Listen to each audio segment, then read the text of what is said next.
Let's stay curious, keep an open mind, and as always, I'm glad we get to spend some time. Welcome to Walsh Wednesday.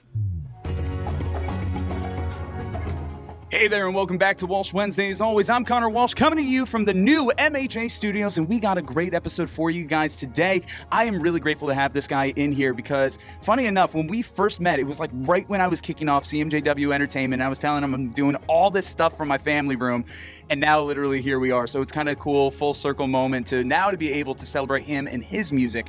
He's got a new album out. It came out in October. It's called Decsville. Definitely worth checking out, and we're going to be getting into that album, the process in what made the album what it is, him as a musician, and probably some more stuff, especially since we have shared background in radio. So with us today, we have Declan the Celebrity. Dec, how are you? Good, how are you? Doing good. How you feeling? I'm good. This is my first interview. Blood's flowing a little, but I'm excited. I'm excited. It's all good. We'll calm you down as this goes on. Yeah. But no, I'm really grateful to have you in here and everything. We met little over a year ago, right when I got laid off from my radio station. Yeah. You're over there at iHeartRadio. You're busy over there. We've done a lot of events together where I'm either working for Duchess Beer or representing myself. But one thing I always just got to say, you have such a positive energy about you every time that you're there, and so welcoming to anybody who comes through. I just got to give you a lot of credit for that. So I just want to give you the space to talk about it. It's like, how do you feel like when you're interacting with the iHeart audience in that way through all these events? Yo, so it's actually kind of funny because I was like the kid that like on the progress report would get like I would get the comment that would say like talks too much, like distracts others, and you'll never get a job out of that, you know? Oof. And now it's like, aha, because now people just come up to the table and I just get to yap and I get paid for it. Yep. So it all kind of just works naturally. I feel like I just found like a paying like a role that I can actually like just be myself in. I feel like that's always that's what you want to do, right? No, absolutely. So, yeah. It's funny that the thing that people were afraid were going to hold you back was the thing that's helping you excel. Yeah, right. Because not only, just working in the radio space is just you trying to, make some money right now. And that's kind of as you're building up.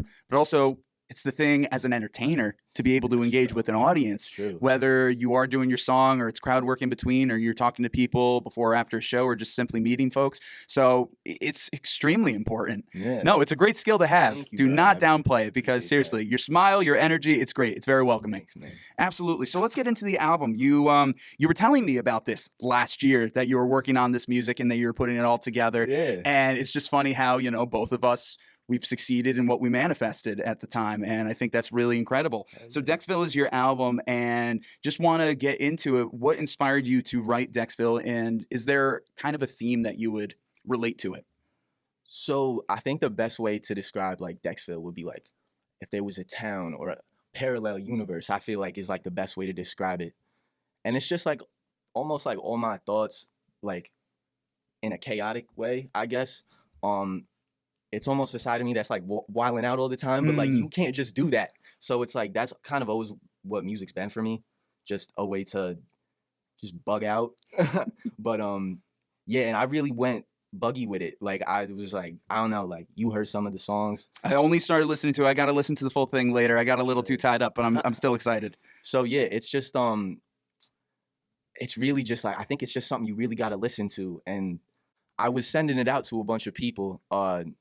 I want to shout out my friend Anthony Cannon. He was providing me with a lot of guidance as to how to get the word out that the music was existing. Yeah. So he told me to start hitting up review pages. He sent me a few accounts to contact, and I got generally good, like positive reviews. That's good. Except this one, but it's all good. But was there anything constructive out of it? Is there anything that you can take and put a positive spin on it? It was kind of my fault because when I looked at his account, it was like all like heavy metal reviews. Oh, so it was like okay. I didn't do the proper research. It was more just like, God, like I gotta show people.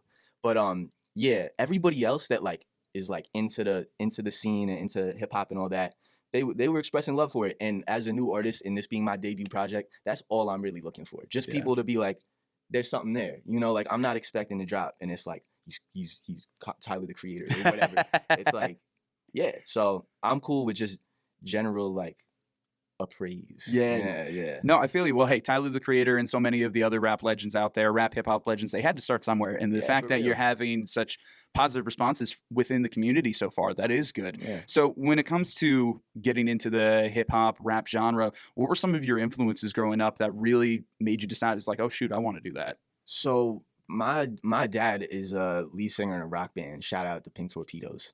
Nice. They're still doing shows. He's like 60, so that's dedication. You know, he really loves it. And I think I got some of that from him. And my mom really loves music too. So like, I know it sounds cliche, like you bring any artist in and they're like, well, there was music playing in the house. There was just a lot of music. Like, so I just came up through that. And then when I was in 3rd grade, I found Eminem and I was like sneaking down onto the laptop and was listening to Not Afraid on 1 block.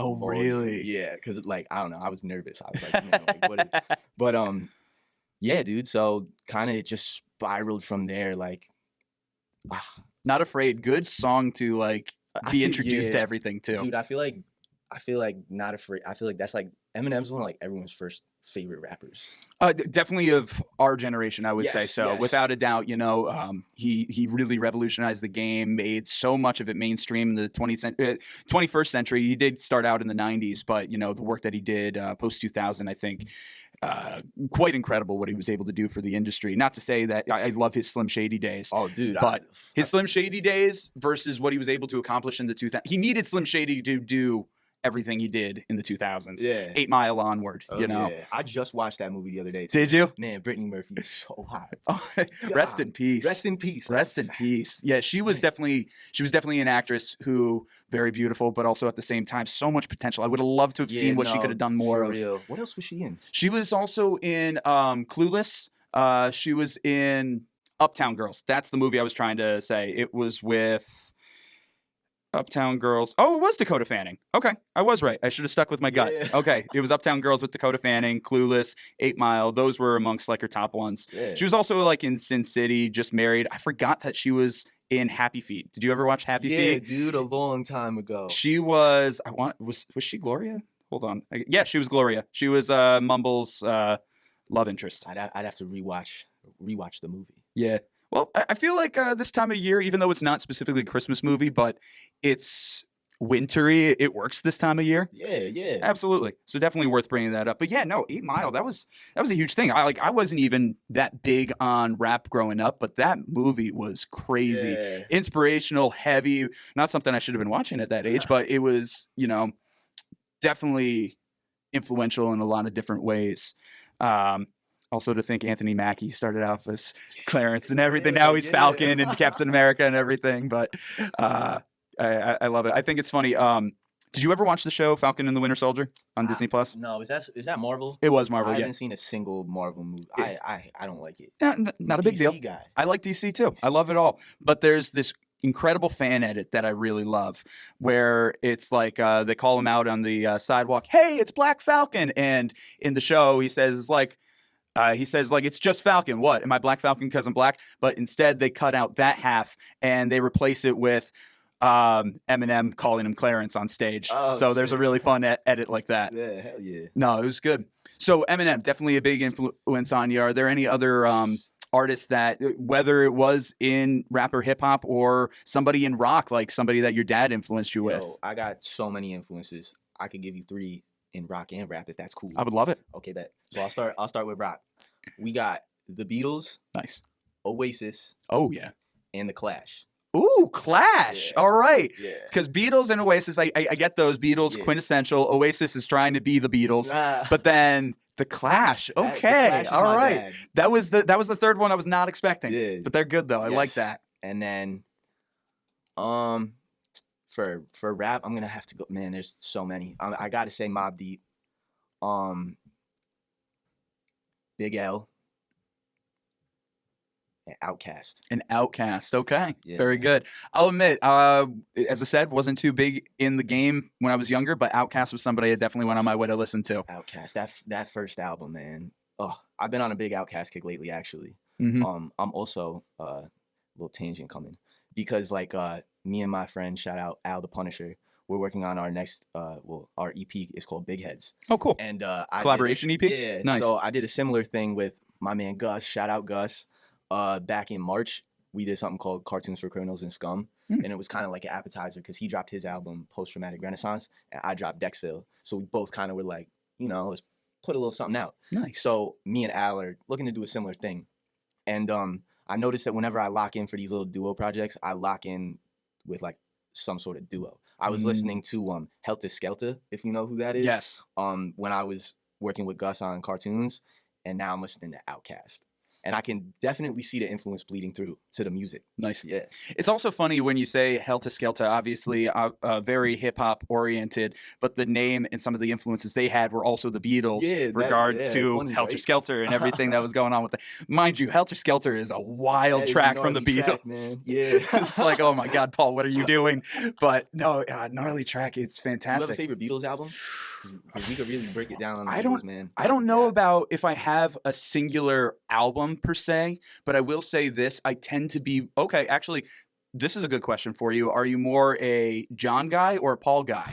Because I feel like I tend to lean more with Paul. Okay, yeah, I do too. Mhm. But there's something about when John Lennon was like on acid. When Bro, like, man. he, like, dude, yeah, some crazy, like Sgt. Pepper's and Abbey Road are got to be in my top 10 albums of all time.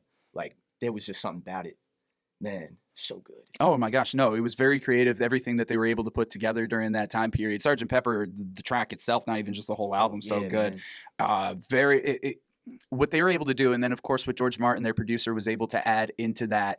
Just it pushed the boundaries of what they thought people could do in a studio at the time. They really made the studio an extra instrument, and that was like one of the first times where I've heard that concept used, where the studio itself was the instrument.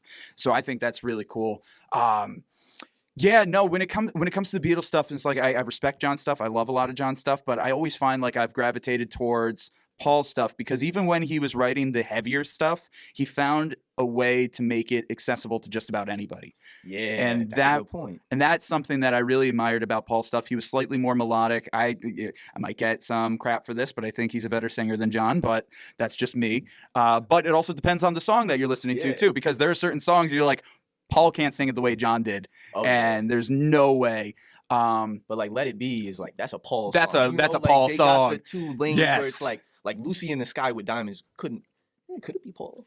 I'm trying to picture it in my head. But Lucy in the Sky with Diamonds is 100% a John song. Oh, yeah. Yeah. I'm sure Paul has done it. I'm sure there's probably videos and tracks that we can find stuff on that, but it's a John song. There's just a very John song. There's something to John's cadence and tonality where it's like, no, that works for him. And that's 100%. Oh, yeah. But yeah, could John do Let It Be? No. Yeah, No. But you know, I think of other tracks like Norwegian Wood or Eleanor Rigby or things along those lines. You know, those are ones that really stand out for me any day of the week. 8 days a week. I got a funny story about eight days a week. I was doing this rockstar camp when I was like 13 years old, where they put us into rock bands together. We formed rock bands. We got to perform the songs, and I was with these two little kids who were very heavily influenced by their parents, who were big Beatles fans, and they wanted to do 8 days a week so badly. And the rest of us wanted to go like something really hardcore rock, but he convinced the counselor to do that. And it's like, all right, fine, whatever. But like, out of all the Beatles songs, they chose 8 days a week. I know. And that was the other thing. It was like, can we choose any other Beatles song? I'll do Yellow Submarine for God's sake. But like, and no shade against 8 days a week, but I was just like, for this rockstar camp, and mind you, the other songs that people were doing were like Don't Stop Believin' and Living on a Prayer and like big epic songs like that, and we're doing 8 days a week, and I'm like, come on, there are so many other epic Beatles songs we could be doing right now.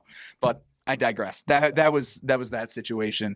But yeah, so when it comes to albums, I don't know if I have one specific album, because I can tell you songs off Sgt. Pepper that I love. I can tell you songs off the White Album that I love. There's just a whole array of it all. What about yourself? Abbey Road. Abbey Road's your number one? You got to also, I was watching this YouTube reaction video the other day, and this guy was like, first reaction to the Beatles' Abbey Road. And it's like, word, like, gotta see this. So I click on it, and it was pissing me off because he wasn't letting the songs play through at the end. You know, when it goes into the part where all the songs are connected? Yeah, yes. He was stopping it. No. It's like, you can't, like, I feel like someone's got to preface before, but it's like, man, if you haven't heard Abbey Road, like, now, like, you know, who's still like, oh, I gotta check that out.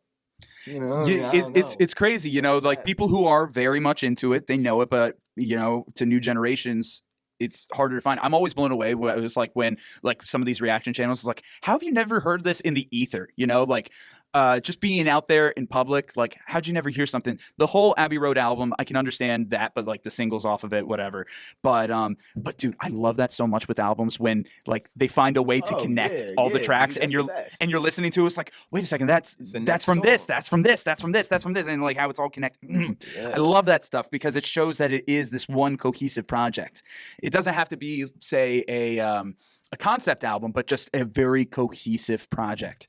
I love it. I love it. Oh my God, I would have been pissed off too. Yeah. When I see that, when I see those reaction videos, there's some people I like because they'll let the track play through, or they'll at least back up and then let it continue and feel everything. Yeah. And then there are other people who just pause it at the worst opportune moment. It was like right before the beat's about to drop, right? Like the punchline, and they're like, yeah. And then they just never go back to it, and then they'll just move on. It's like it disappears under the blankets. Whatever, man. Not much we can do about it. No, we can't do anything about it, but it's a matter of just hopefully getting out there and educating people on it. Yeah, facts. It's like, listen to the songs, enjoy the songs. Yes. You listen to albums in order? I try to, yes. Okay, cool. No, if I'm listening to an album for the first time, 100% it's got to be in order, because there's a reason why the artist put it in that order. I get it. From my perspective, I appreciate that. Absolutely. No, you have to listen to it in the order they intended. Then if you're going back and you just want to hear certain songs later, fine, whatever, but at least get one time going through the entire thing. I mostly, my favorite artists, I will enjoy their album through and through. I'll put on the album, good car ride, we're good to go. Yeah. So talking about that then and structuring the album, any album, let's talk about structuring your album. Was there a specific flow that you were trying to give when creating Decsville? Yes. Bro, so there's a song called Real National Parks. I guess I could start with saying this. Shout out Angel the Alchemist. She features on there. I love everybody's stage names. These are awesome. There's like a train sound effect at the end. And it's like, the best way to describe it is almost like you're on a ride through Decsville. So like the first 3 songs is like you're going there. You get there at the end of Real National Parks, and then you're chilling there for a long time. And then placemats, you're out. You slide, man. Okay. And I want to like burst my own bubble or like say anything crazy, but we do want to do a second one. Nice. So yeah. Return to Decsville. Yes. Nice. Yes, sir. Exactly. Very, very good. So I love sequels of stuff. One of my favorite artists of all time, Meatloaf, and he's got Bat Out of Hell and then Bat Out of Hell 2 and Return to Hell. And it's like, oh my God, I love those albums so much. Man. And there's Bat Out of Hell 3. We don't talk about Bat Out of Hell 3, but like it's that's kind of one thing I do worry about is if I like, because I think this album's really good. I love this album. Yeah. It is like my baby. So like I will talk this thing into the ground. Like no one's stepping on Decsville. I'm genuinely nervous about following up strong enough. I know I'll be able to do it. It's just a matter of like, when will the inspiration hit? Because I was sitting in my car driving home, just listening to music, and I just saw the like album art, and I was like, oh, Decsville, like it's a town. And I was like, oh, that was easy, you know? But then I obviously had to make the album. I feel like it's like, I'll make my best stuff with just the most thin idea. Like, it's like, if everything's getting too packed in, it starts to be like, oh, like, what are we forgetting? Like, what are we putting in that we should take out? I feel like when I keep it concise in my head, that's when it's going to happen. So I'm almost waiting for that to happen with Decsville too. But for the meantime, we've got Big Heads, like I said, coming with Al, and my next album, which I'm not going to reveal the name yet, but it's super cool. It's really cool, man. It's super chill. I'm excited to hear it all. No, I'm excited for the direction that you're going. And a couple of things that you were saying off of it just reminded me of a few moments with, my experience in music. I had this one professor, boss, mentor, friend. His name's Sean Wendell. Hey, Sean. He said when I was working on my very first album, studio produced album, he says, like, remember, this is your first.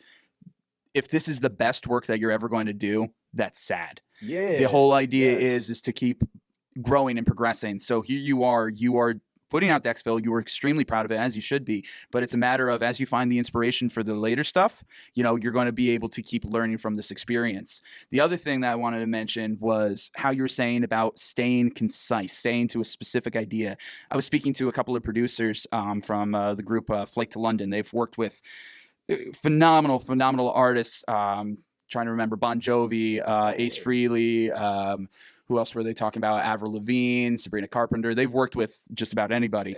And the project that we were talking about, they were saying that they limited themselves to 5 reference albums, 5 albums that they loved, and they stayed to that. And by keeping themselves to those limitations, they were able to have that concise vision, kind of similar to what you were saying. So it just reminded me of all that. So here you are, starting off, and you're already embodying all these ideas of pros out there. Thank you. That's awesome, man. I like to think of myself as a pro. There you go. You're getting out there, you're getting started, but absolutely, this came from somewhere. And pause. We're going to take a quick break from our interviews to hear from our sponsors. First up, we got our friend Andrew O'Grady from MHA of Dutchess County. This winter and holiday season, let's remember something simple but powerful. Check in on your neighbors. A quick hello, a phone call, or even a smile can make a world of difference. This is Andrew O'Grady, CEO at Mental Health America of Dutchess County. When we reach out, we're not just helping others, we're helping ourselves. Staying connected is one of the best ways to boost our mental health and well-being. At Mental Health America of Dutchess County, we believe in building a community where no one feels alone. So take a moment today, make sure you pass along a kind gesture, because kindness is contagious and connection matters. Who knows, maybe that person you made smile will do the same to somebody else. From all of us at MHA of Dutchess County, we wish you the happiest of holidays. And remember, we want you to be your best you possible.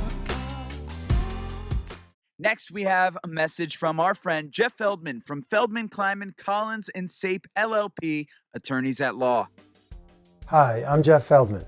In 1986, when Paul Kleidman and I started our practice, our goal was to create a law firm where you could meet with an attorney and feel confident that that attorney would be with you every step of the way. Today, the firm has been successfully trying cases at all levels of state and federal courts throughout the Hudson Valley and Capital District. We have been selected as one of the best personal injury and medical malpractice defense law firms by U.S. News and World Report every year since 2009. For all of those years, we were the only firm chosen in any litigation specialty between Albany and White Plains. Your case is important to us. Giving you the time and personal attention you deserve has always been the hallmark of success. Initial consultations are free of charge and always with an attorney.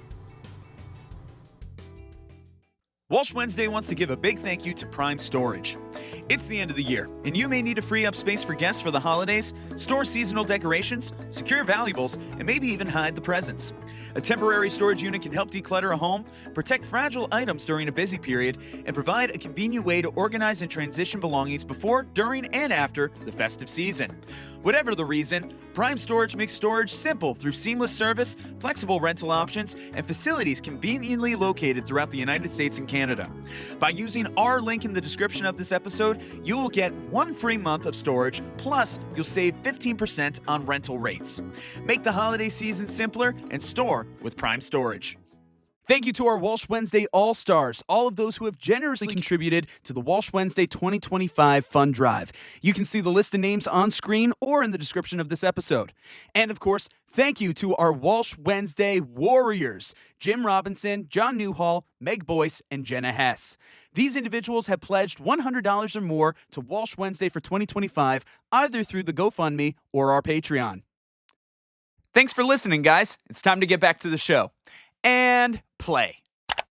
This episode of Walsh Wednesday is brought to you by MHA of Dutchess County, the Council on Addiction Prevention and Education of Dutchess County Incorporated, Dayrock, Lockset Rock Hair Design, A Touch of Naples Pizza and Pasta, Dutchess Beer Distributors, Feldman, Kleinman, Collins & Sape LLP, attorneys at law, Vivash Med Spa and the Hudson Valley Ketamine Lounge, Prime Storage, and Walsh Valuation.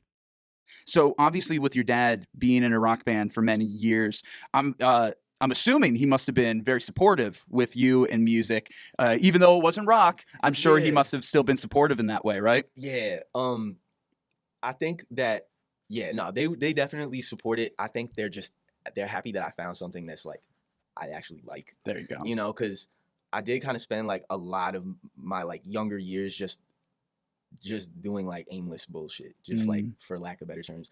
So like I think they were just happy that I found something that I actually have a drive for. Yeah. Like I wake up in the morning, this is all I think about. So it's like I feel like everyone needs something like that. Yeah. And I just didn't have that. And now I can see why they were concerned, because at a certain point it's like, you know, you got to find something, you know, you can't just. So yeah. It's crazy when that moment where it's like you have a passion and you kind of look back at the days before you realize what was going on. I've had this conversation with a number of people and I always find it interesting. And it's different for me because I've always had this vision. So I've never not had this vision. Yeah. But when I've had other people talk to me and they say like the moments of the before and the after, they're like, oh my God, if I knew then what I knew now. But other people were like, thank God I had those moments so I can learn what I didn't want to be. Yeah. What do you say looking back on those aimless moments prior to like really finding yourself?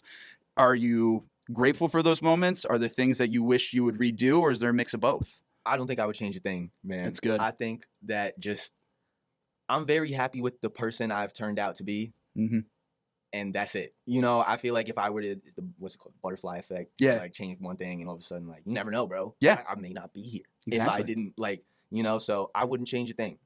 I'm surrounded by great people, man. Sitting here getting interviewed about my music. Absolutely. We up, man. Let's Yeah. go. Hell yeah, we're Let's doing go, it. let's go. Absolutely. Yeah. So for anybody listening right now who they might feel like they're in that aimless stage, is there anything that you would say to them, like as they're working it out? Man, just, it's going to sound corny. Stop looking out and you just got to look in. And that sounds stupid when you look at it on a surface level. But really, like, there's just so much stuff outside. Like, I feel like we live in an age where we're so influenced by just bullshit. Like, dude, like, all you got to do is look at phones. Like, you go on there, social media is just showing you a bunch of stuff, what you should like what this is popping. You got to do this, that, the other thing. Yep. Fuck all that, man. Like, you know, like, if you want to do something that makes you happy, you're going to own that. And you're just going to, I'm telling you, you're just going to thrive. Like, just look at just pick one thing that you like and see how far you can take it. If I can keep it as short as possible.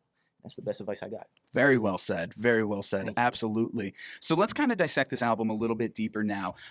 Obviously, when I write music and when I put out my albums, I'm proud of the whole project. You say that you're proud of this whole project. But we all know that there are certain gems and certain moments that stand out to us more than others. And certain moments where like, oh, this is like the piece de resistance of the album. This is like the moments where like, yo, if you're going to listen to it, you got to at least hear this. So are there certain songs or certain moments that really stand out to you in this project that you hope that people really hear and really sink in? Okay, so I was just down in the city with my boys yesterday, and we were actually having this exact conversation. We got the best verse on there. Okay. And oddly enough, our bro, shout out the Prism, wasn't there. Priz, you got the best verse on the album, dude, according to all of us.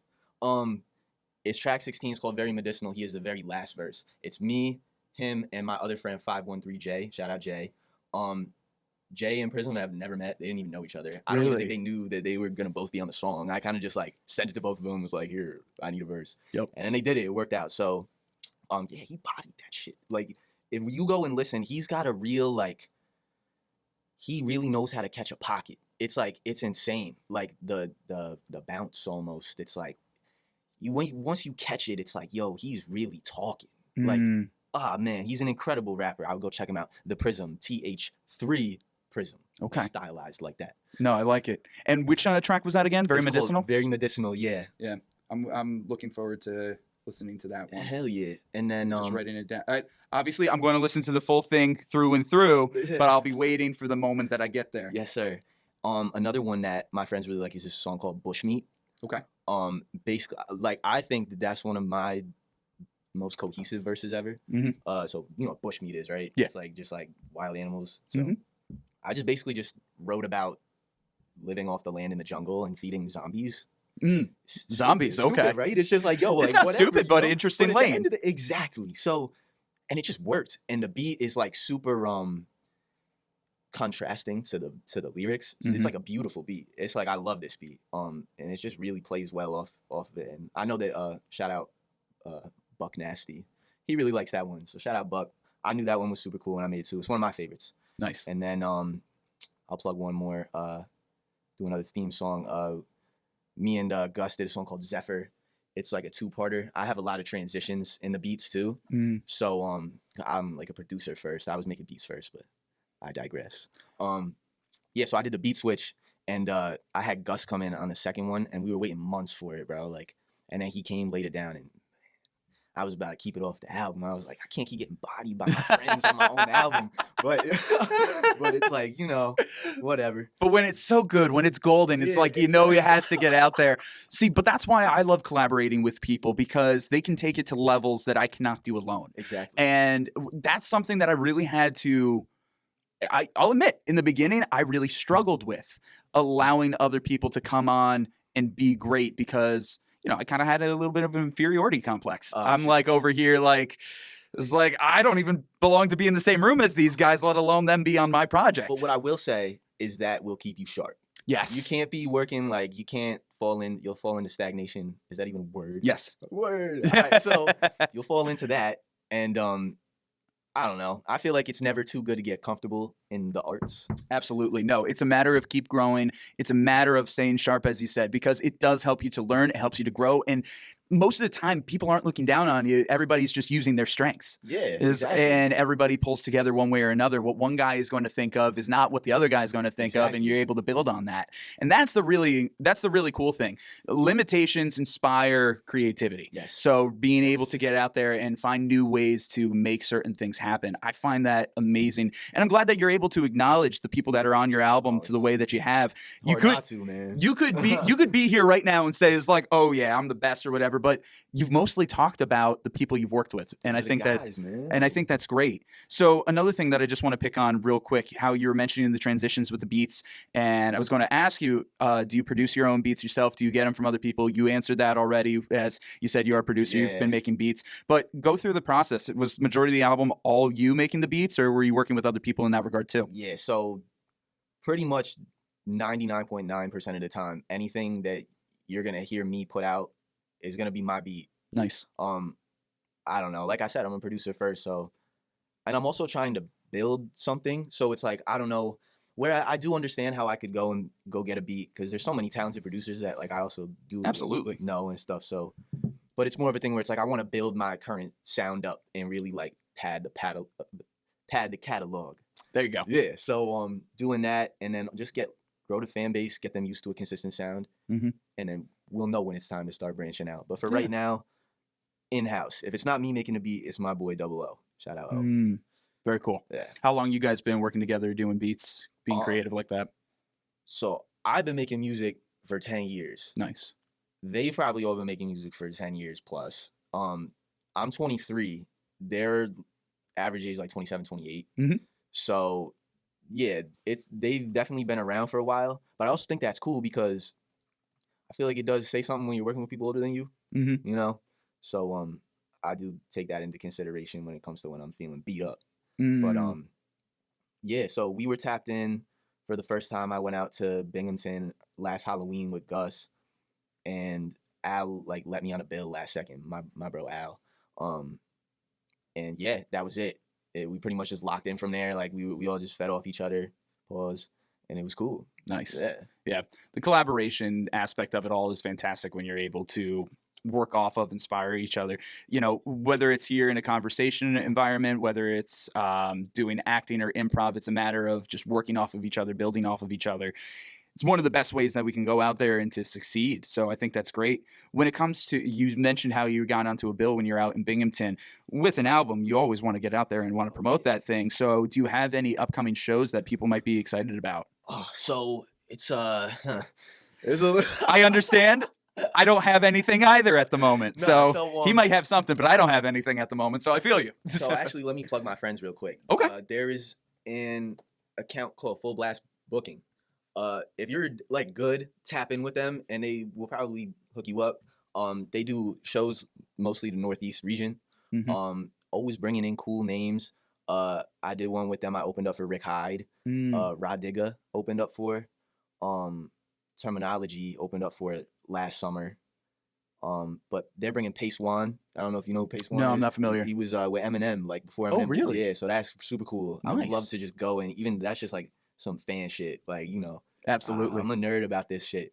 But yeah, that would be awesome. So you might catch me out on Long Island February 20th. Okay. Yeah, Very, but very yeah, good. and that would also be super cool because I know I went to SUNY Oneonta, Mhm. so I know heads from Long Island, so I feel like I could low-key get some heads out. There you go. Yeah. Absolutely. Yes, sir. No, very good. Oneonta, that's a pretty good school. Were you there for music, communication, something like I was there that? for media studies. Media studies. Yeah, Okay. mhm. Yeah, because I know that they have a pretty good department for all those different things. I wasn't sure like which bucket you fell into Yeah. specifically, but that's awesome. Yeah. Yeah.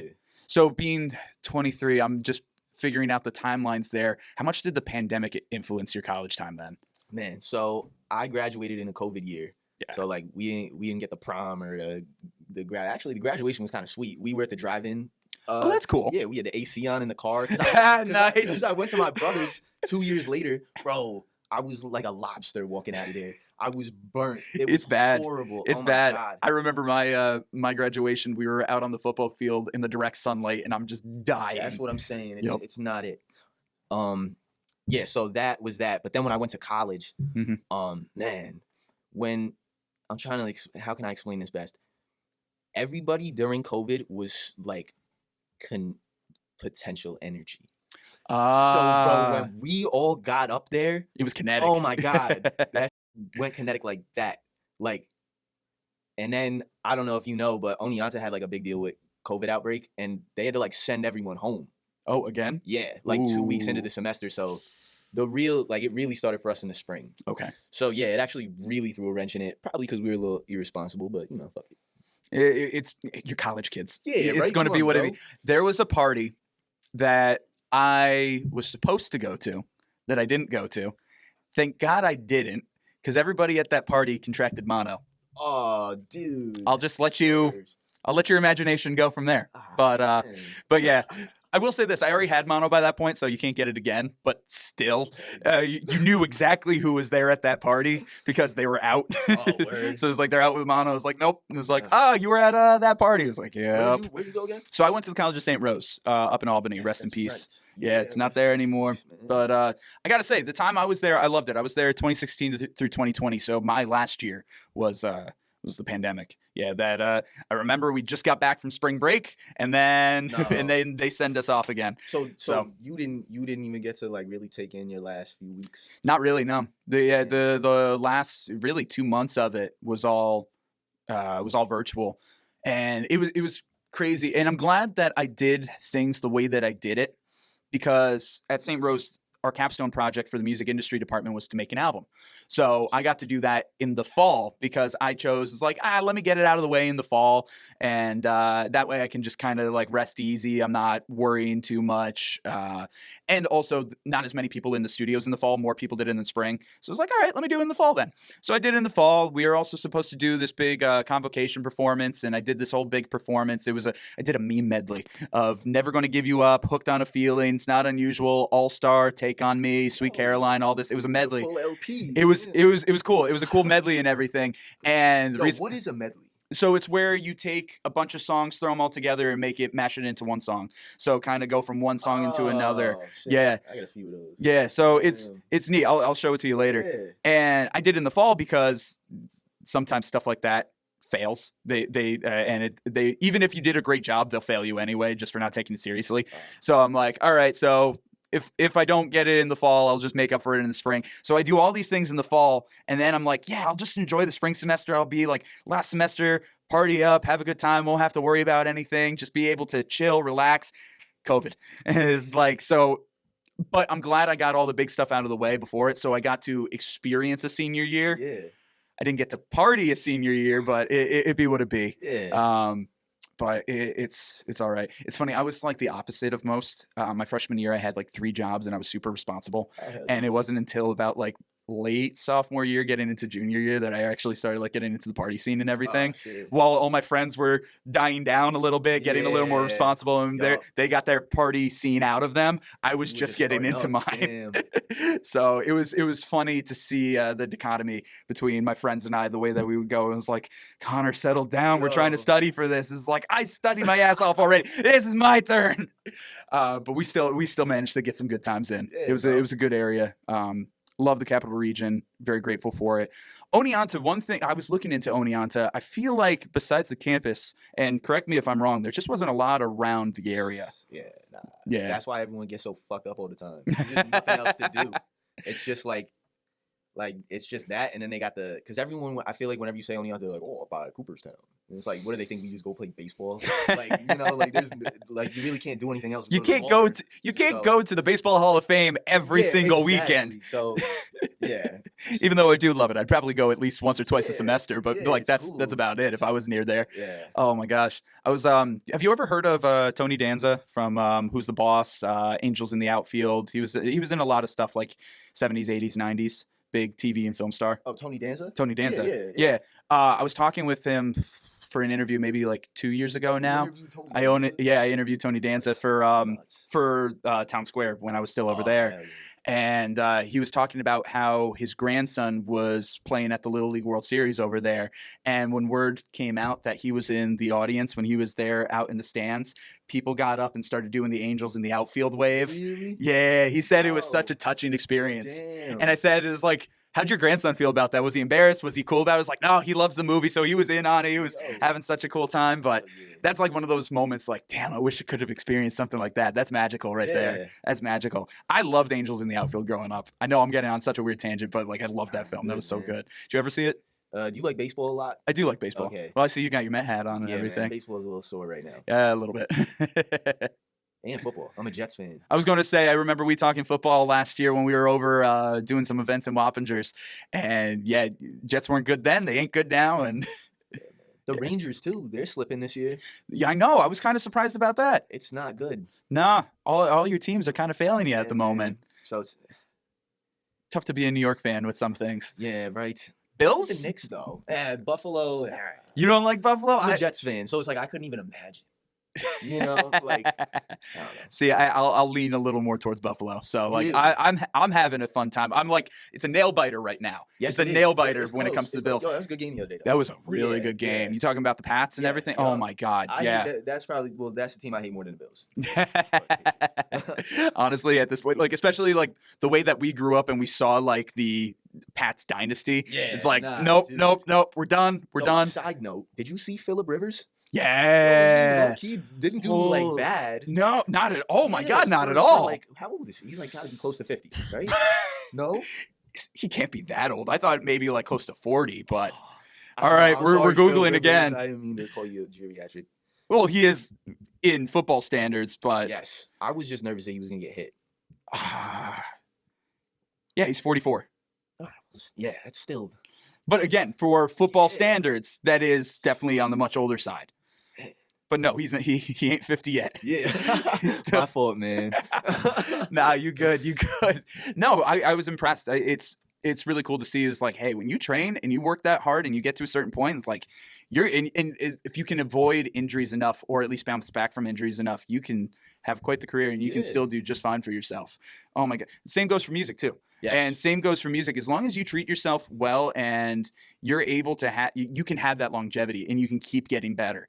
That was something that like some of my professors said back in college is like, as long as you don't get into any serious health concerns, you're going to just keep getting better and better and better as the years go on. Yeah, I mean, Yeah. if you don't stop, right? Like repetition is key. That's Repetition what huge. everyone that's ever given me advice on Yeah. this shit is just keep doing it. Absolutely. Keep doing it. It's a matter of the consistency. If you're going to subscribe to something, you want to go all in and you want to be able to give it your all, because at the end of the day, you can at least say it's like, hey, it may not have turned out the way that I planned for good or bad, but I gave it what I could. Exactly. You know, and that's the big thing with this. So getting back to the album and giving the album everything that you could, you already did on the productional end. Now you're in the promotional side. You're getting that out there.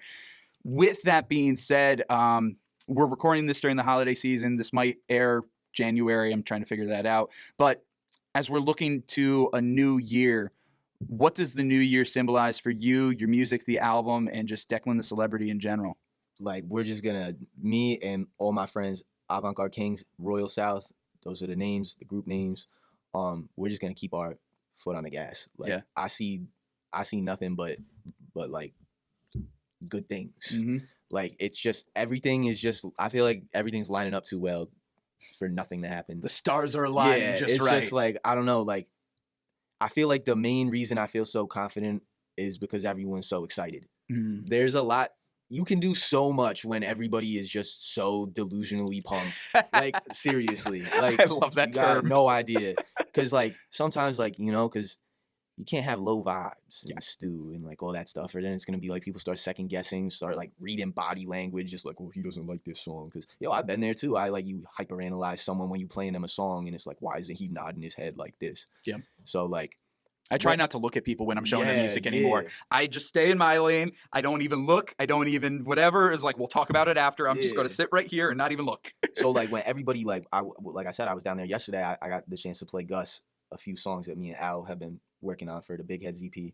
And he was like, hell yeah. Like, it was just, like, classic. Just, like, I love that so much. There's never, like, a thing where it's like, I think that it's almost like, are they lying? No, they're not lying, but they're not. That's the thing. It's that too good to be true mentality. Yes, yeah. But it's just like, man, like, there's just such energy that comes out of, like, the link ups, for lack of a better term, to be like, this is all for nothing. Mm. You know, I refuse to even, like, put that into the universe. Like, come on, man. No. I love it. I'll never stop. No, keep it strong, keep it positive, just keep on rolling with it. Yeah. Absolutely. Deck, it's been a pleasure to have you in here in the studio. I Thank you really for having appreciate me, you. bro. Absolutely. As we wrap this up, is there any last little nugget that you want to share with the Walsh Wednesday listening audience? Could be about anything. You know, man, congrats to my man Connor, for real. Like he said earlier in the interview, I, like, met him right when he was starting this out. So this dude right here, if you're looking for inspiration, you got it. Like, and here.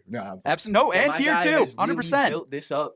And, like, I'm so grateful that you could, like, have me on here, and just, you're doing a lot for the community too. Like, I think that's an understatement. Like, I don't know a lot of platforms around here that are like this. Well, I appreciate that. So Deck, yeah, seriously. bro, thank you so much. Yeah, the timing worked out really well because when we met last year, we were both working on things, and a year later, here we are with something to show for it. Man, so bro, I'm glad to be here with you. glad to be here with you as well. Go, man.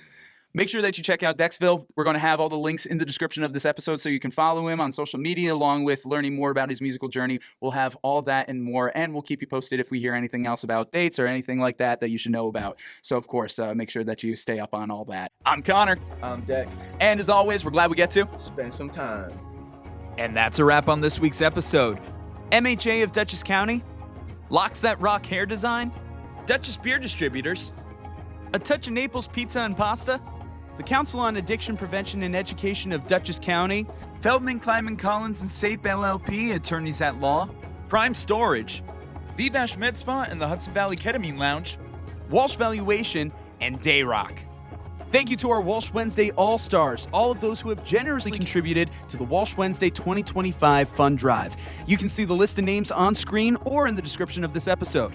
And of course, thank you to our Walsh Wednesday Warriors, Jim Robinson, John Newhall, Meg BOYCE, and Jenna Hess. These individuals have pledged $100 or more to Walsh Wednesday for 2025, either through the GoFundMe or our Patreon. You can support this channel by becoming a Patreon member with memberships as low as $5 a month. With that, you can get behind-the-scenes content, your name featured in the credits of each episode, and access to the Spend Some Time chat. You can find that and more by scanning the QR code on your screen or by going to the links in the description.